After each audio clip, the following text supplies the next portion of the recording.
We are going to finish our 7.7 by looking at dominance diagrams and matrices. So dominance diagrams is where there are winners and losers. So things like a round robin competition where you've got people playing different teams and defeating someone. So defeating someone would be dominance. So dominance is similar to communication, but all the arrows in a dominance diagram are one way because you can't have, for example, if we look at this dominance diagram, A can't be dominant over B and then B be dominant over A. One of them has to be dominant. So they are one way. An arrow from A to B shows that A dominated B. A dominance matrix is a square binary matrix. So being that there are only ones and zeros and it has to be square. So summing each row of a dominance matrix gives the one-step dominance scores or how many wins each participant has. So A was dominant over B and A was dominant over D. So A had a score of 2 because we're going to sum that row. So as with communication matrices, the leading diagonals are always 0 because A doesn't actually play A. It's one way. So if A to B is 1, then B to A has to be 0 because we don't have that two-way dominance. Okay, so then if we move on, we can look at using two-step dominance. So the overall winner is not always clear if we just look at one step. So if we look up here, we know that this A won 2 games, B won 1 game, C won 2 games, and D won 1 game. So we can't really clearly see who was the winner overall. So we have to then consider two-step dominance.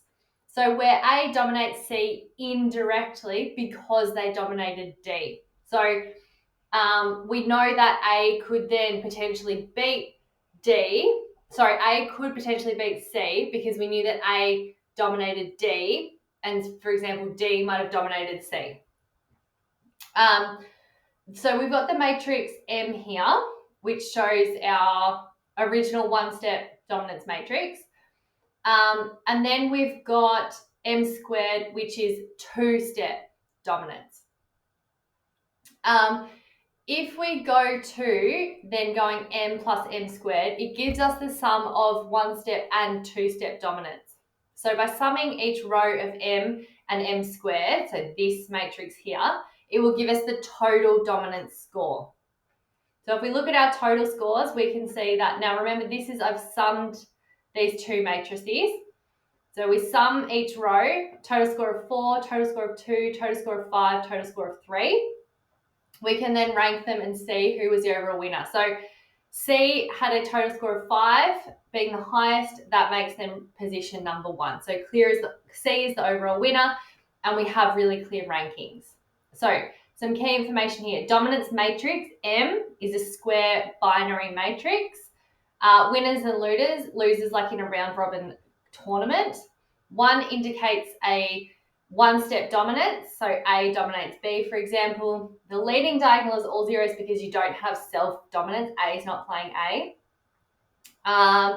M squared gives the two-step dominance, and then adding M and that M squared matrix gives the number of 1 and 2-step dominances. When we sum those rows of adding those two together, we can rank the participants and find an overall winner. All right. I will leave it there. I want you to have a go at the worked example together.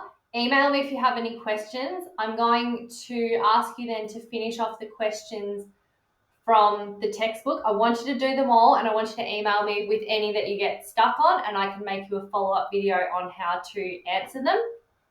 And I will send you the next video for 8.1 being transition diagrams in this same email, and ask you to work through those ahead of the end of the week. All right, good luck.